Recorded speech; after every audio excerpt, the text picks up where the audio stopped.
Hello friends, channel में आपका स्वागत है। आज हम हिंदू विवाह अधिनियम के सेक्शन 9 जो दाम्पत्य अधिकारों की प्रतिस्थापना और न्यायिक पृथक्करण के बारे में बताता है। फ्रेंड्स, ये हिंदू विवाह अधिनियम का बहुत महत्वपूर्ण सेक्शन में से एक है। इसमें कोई भी पति या पत्नी में दोनों पक्षकार में से कोई भी बिना युक्त कारण के अगर अलग हो जाते हैं तो दूसरे जो दुखी पक्षकार है वो न्यायालय में अर्जी लगाता है वैवाहिक रिश्ते को दोबारा स्थापित करने के लिए। इसको हमने समझाने के लिए, आसान करने के लिए 4 पार्ट्स में डिवाइड करा है।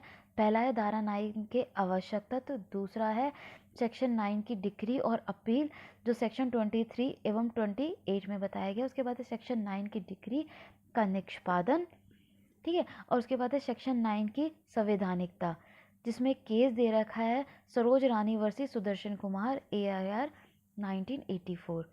तो हम स्टार्ट करते हैं। सेक्शन 9 के जो आवश्यक तत्व हैं, इन सेक्शन 9 के सबसे आवश्यक जो तत्व है वो है जब पति या पत्नी के अपने को दूसरे के सहचारी मीन्स एक दूसरे के रिलेशन से किसी युक्तियुक्त प्रति हेतु के बिना मीन्स किसी युक्तियुक्त कारण के बिना प्रत्याहत कर ले मीन्स अलग कर ले,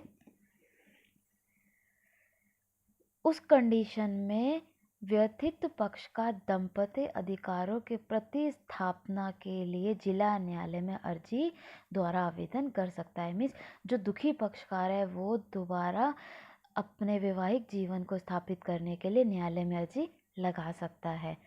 उसके बाद हम आगे बढ़ते हैं। न्यायालय ऐसी अर्जी में किए गए कथनों को सत्य के बारे में तथा इस बात के बारे में कि इसके लिए कोई वैध आधार नहीं है कि अवैध मंजूर क्यों ना कर लिया जाए, अपना समाधान हो जाने पर मीन्स न्यायालय देखेगा कि जो अर्जी दी गई है वो वैध है अवैध है, न्यायालय उसे स्वीकार करे या ना करे वो न्यायालय पहले उसको देखेगा।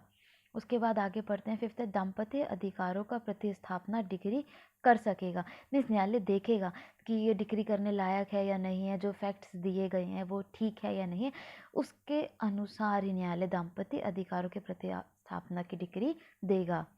स्पष्टीकरण। अब युक्तियुक्त प्रति हेतु साबित कौन करेगा? साबित करने का भार उस व्यक्ति पर होगा जिसने सहचार्य का प्रोत्साहन किया है।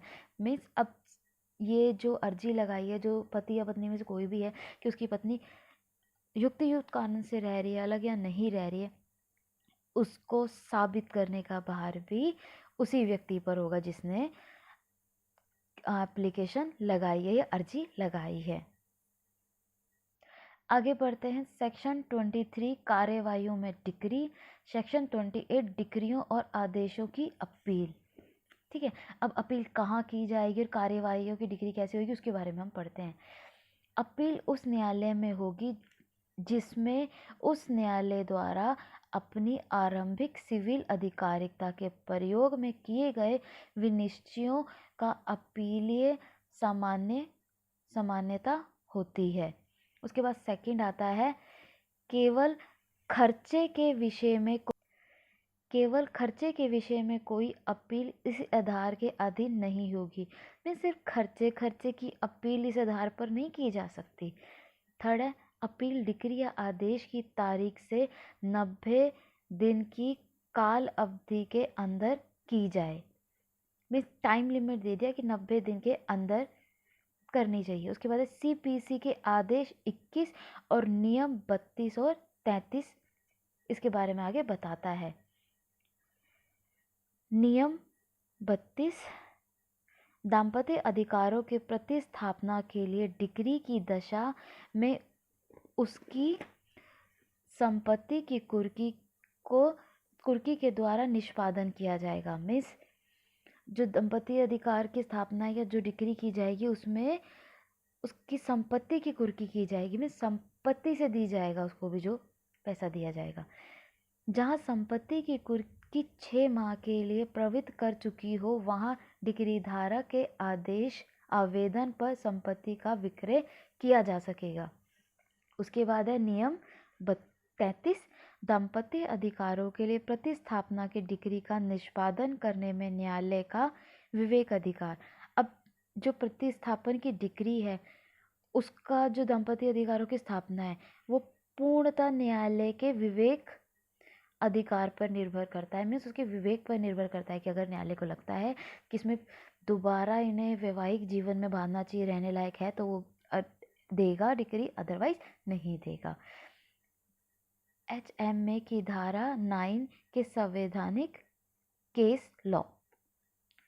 फर्स्ट है टी सरिता वर्सेस वेंकर सुबैया, ARI 1983, आंध्र प्रदेश 225।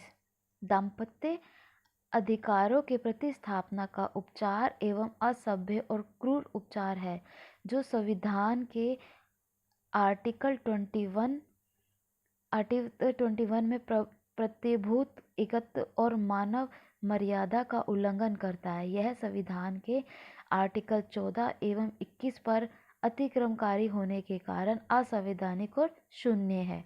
एक तरीके से ये आर्टिकल 14 और एवं 21 पर अतिक्रमण करता है, मीन्स उसको ठेस पहुंचाता है, इसीलिए इसे असंवैधानिक माना गया और शून्य करार दिया गया। उसके बाद हम इसमें सेकंड केस पढ़ते हैं, Shrimati Harvinder Kaur versus Harmandir Singh, ARI 1984, Delhi 66। Delhi high court ने कहा कि सेक्शन 9 संविधान के आर्टिकल 14 और 21 का उल्लंघनकारी नहीं है। मीन्स पहले केस में हमें बताया गया कि ये उनका उल्लंघन करता है और असंवैधानिक है, लेकिन इस केस में बताया गया, दिल्ली हाई कोर्ट ने कहा है कि संविधान के आर्टिकल 14 और 21 का उल्लंघनकारी नहीं है। प्रतिस्थापना अज्ञापित का उद्देश्य अलग हुआ, पक्षकारों के बीच समगत तालमेल लाना जिसमें वे वैवाहिक घर में साथ साथ रह सके। मीन्स ये जो कार्य किया गया है उसकी स्वतंत्रता या किसी भी तरह का अधिकार या आर्टिकल का उल्लंघन किया जा रहा है, वो किस लिए किया जा रहा है, ताकि वो वैवाहिक जीवन की स्थापना कर सके और वैवाहिक जीवन में दोबारा से रह सके और आपस में तालमेल बना सके और एक घर में रह सके। इसके लिए ये डिसीजन दिया गया। तो ये इसका उल्लंघन इन्होंने हटा दिया, इन्होंने कह दिया कि इसका उल्लंघन नहीं करता। एक और केस दिया गया है इसमें, Saroj Rani versus Sudarshan Kumar, AIR 1984, supreme court 1562। तो फ्रेंड्स सेक्शन 9 हमारा इतना ही है। तो आज की क्लास हमारी ख़त्म होती है, मिलते हैं अगली क्लास में। Thank you so much.